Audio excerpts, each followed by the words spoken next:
হরে কৃষ্ণ বন্ধুরা, আপনাদের সবাইকে আদর প্রণাম।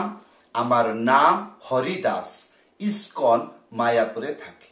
আপনাদের সবাইকে স্বাগত জানাচ্ছি আজকের শ্রীখোল পাঠে। তাহলে বন্ধু, আজকে আমরা শ্রীখোল পাঠে কি শিখব? আপনারা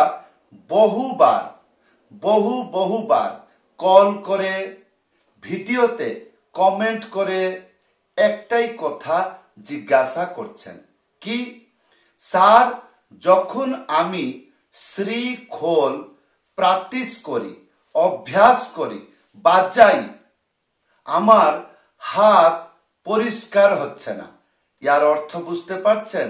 যখন আপনি নূতন অবস্থায় শ্রীখোল পাঠ শিখছেন, অভ্যাস করছেন, তাহলে কি অভ্যাস করছেন? মন্ত্র। এই মন্ত্রটা বাজাইতে পারলে গানেতে বাজাবো।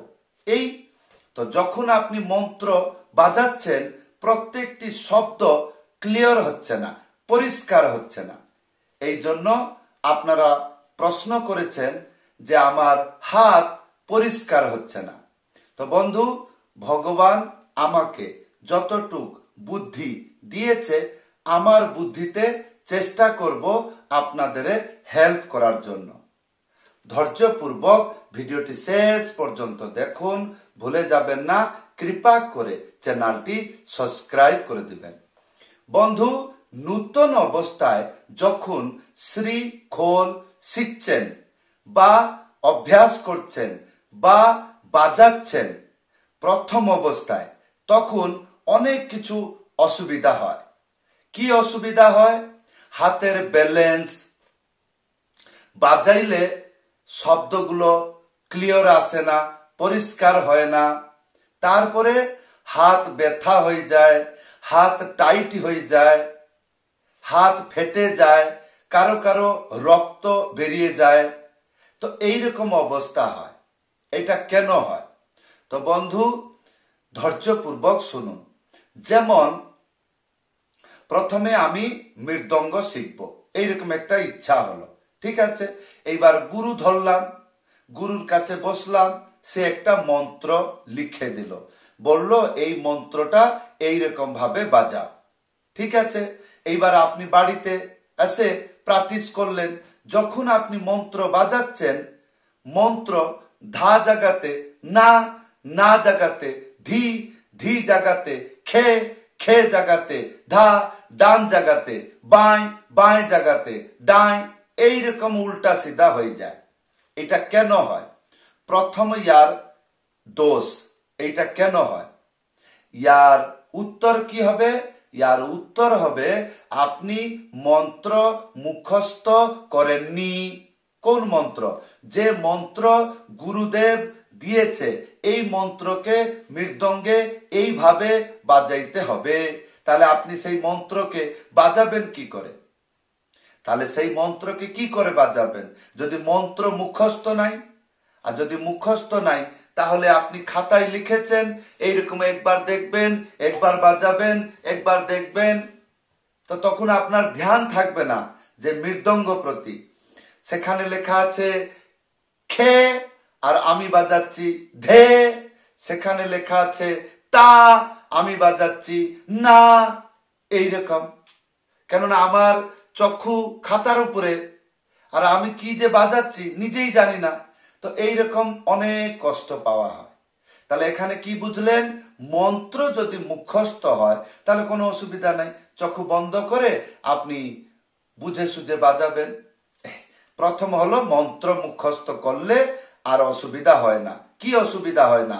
ধা জাগাতে খে, খে জাগাতে ধা, ডান দিক জাগাতে বাঁয় দিক, বাঁয় দিকে জাগাতে ডান দিক, এইরকম অসুবিধা হবে না। কেন? কেননা আমি খাতা দেখে বাজাচ্ছি না, আমি মন্ত্রটি মুখস্থ রাখছি, এই অসুবিধা হবে না।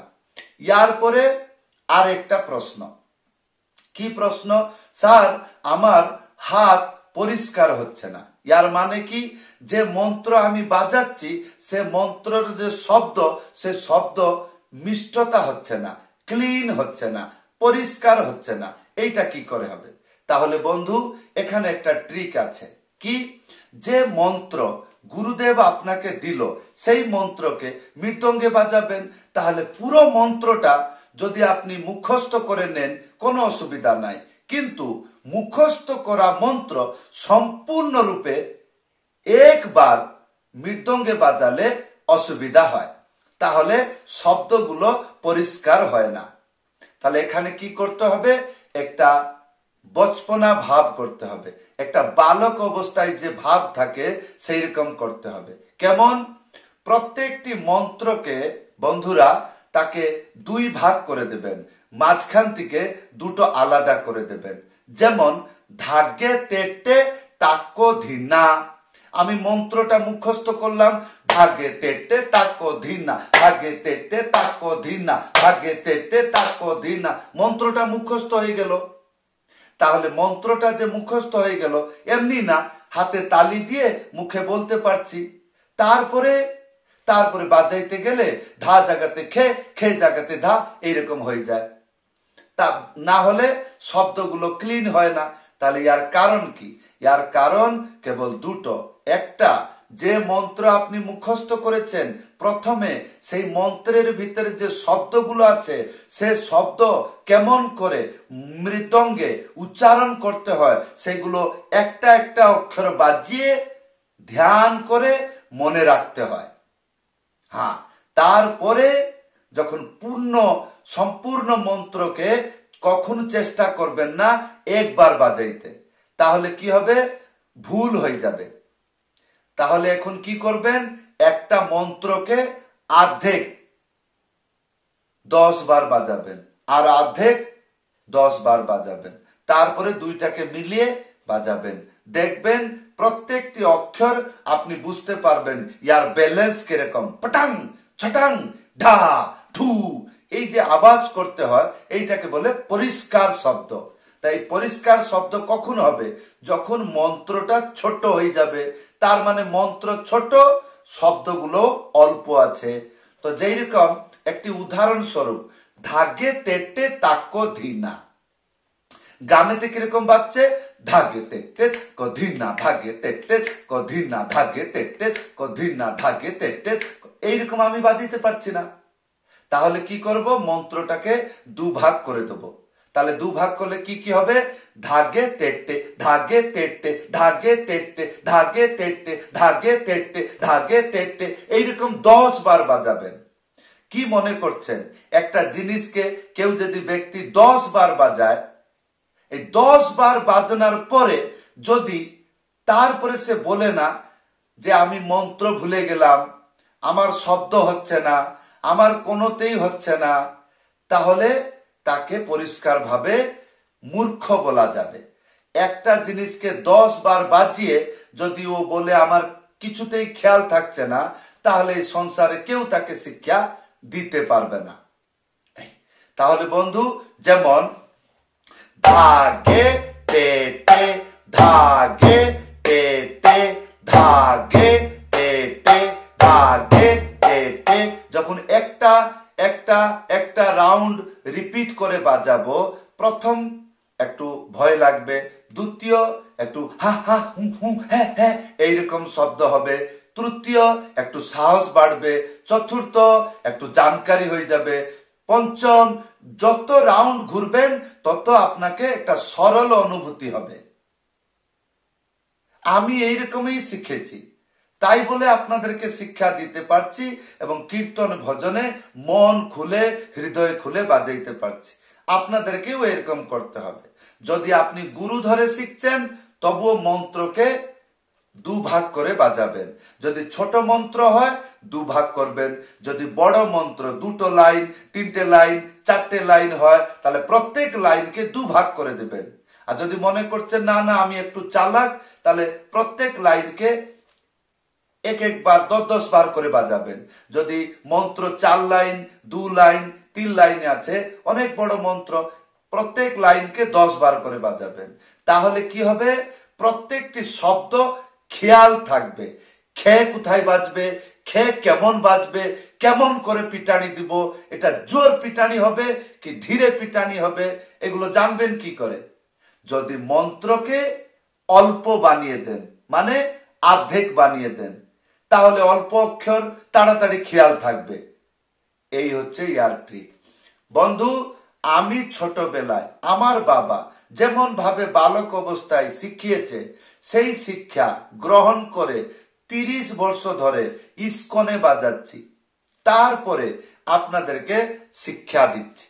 আশা করব যেইটুকু আমার জ্ঞান ছিল, আশা করব যদি উপকৃত হয় কমেন্টে লিখে জানাবেন কেমন আপনি বুঝলেন। বন্ধু, এইটুকু আমার কাছে বুদ্ধি ছিল, ইয়ার উপরে আমি জানি না। তবে যারা নূতন অবস্থায় মৃদঙ্গ বাজায় কয় প্রকার অসুবিধা হয়, বিভিন্ন প্রকার আপনারা কমেন্ট করছেন। যেরকম ঘাম বেরিয়ে যাবা, ঘাম তো বেরোবেই। তাহলে আপনি যেহেতু মৃদঙ্গ বাজাচ্ছেন, ঘাম বেরোচ্ছে, আপনি কি প্যান্ট শার্ট পরে বাজাচ্ছেন? তা তো না, ধুতি পরে বাজাবেন। তাহলে ধুতি চাদর থাকবে, একটু পুছে দেবেন। হ্যাঁ, এটা একটা কাণ্ড জ্ঞান। আবার বলবেন, আবার যদি হয় আবার পুছে দেবেন।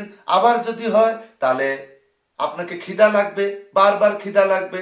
আপনি কি ভাত তরকারি সাথে নিয়ে ভারতে পরিভ্রমণ করবেন? না। তো ঠিক সেই রকম। তাহলে বন্ধু, ঘাম পরিশ্রম করলে বেরোবে, তাকে বারবার পুছে দিবেন। এই হলো কথা। তারপরে প্রশ্ন হচ্ছে, আমি বাজালে আমার হাত পরিষ্কার হয় না।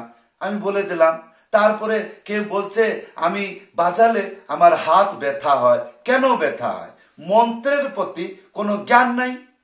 যে গুরুদেব মন্ত্র শিখাচ্ছে, এইটাকে কিরকম ভাবে ব্যালেন্স দিয়ে শব্দ জ্ঞান বুঝে সুঝে আমাকে ধীরে ধীরে বাজাইতে হবে, সেগুলো আপনি শুনছেন না, বা এইগুলো আমাকে করতে হবে না এইরকম ভাবে আপনি ধারণা করেছেন। বা আমি অলসতা, আমাকে বিরক্ত লাগছে, এত ধীরে আমি শিখতে পারবো না, ডাইরেক্ট কুদে পড়বো। তো ডাইরেক্ট কুদলেই এই অসুবিধা হবে, হাত ফেটে যাবে।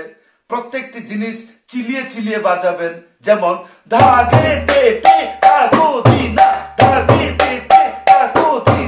এইরকম সবসময় হাত উঠাবে, তাহলে কি হলো? এইরকম এরকম হাত স্প্রিং মতন হালছে। তো নিশ্চয় হাত টাইট হয়ে গেলে তখন জবরদস্ত করে প্রত্যেক শব্দকে চিল্লাবেন, হা হা হু হু হি হি, এইরকম। তখন হাত ফেটে যাবে, হাত ব্যথা হবে।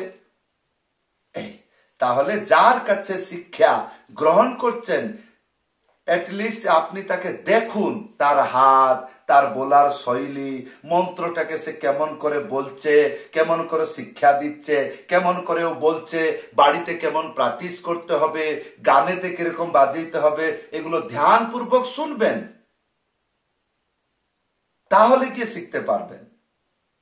তো বন্ধু, নূতন অবস্থায় এইগুলো আমাদের ধৈর্য থাকে না, যে গুরুদেবের কাছে বা যার কাছে আমি শিখছি সে যেটা বলছে সেই কথা যে আমি অক্ষরে অক্ষরে পালন করব, সেইটা আমরা ভুলে গিয়ে আমি তাড়াতাড়ি যেন শিখি, নিজের ইচ্ছায় আমরা কুদে পড়ি, সবকিছু অসুবিধা হয়। তো বন্ধু, আশা করব যদি আপনাদের আমার এই জ্ঞান যদি আপনাদের আনন্দ এনে দেয় বা উপকার আনে দেয়, তাহলে নিশ্চয় আপনি উপকৃত হবেন। যদি মনে করছেন আমি যে কথাটি বললাম এই কথাটি সমাজে কল্যাণ হবে, তাহলে আমার ভিডিওটি শেয়ার করে দেবেন। আপনার মাধ্যমে বহুগুলো ভক্ত সরল শিক্ষা পেয়ে ভগবানের সেবা করবে। সবাইকে ধন্যবাদ। আপনারা যদি ইচ্ছা করছেন আমার কাছে শ্রী খোল পাঠ শিখবেন, তাহলে উপরে দেখুন হোয়াটসঅ্যাপ নম্বর দেওয়া আছে, লিখে জানাবেন। সবাইকে ধন্যবাদ, সবাইকে প্রণাম। হরে কৃষ্ণ।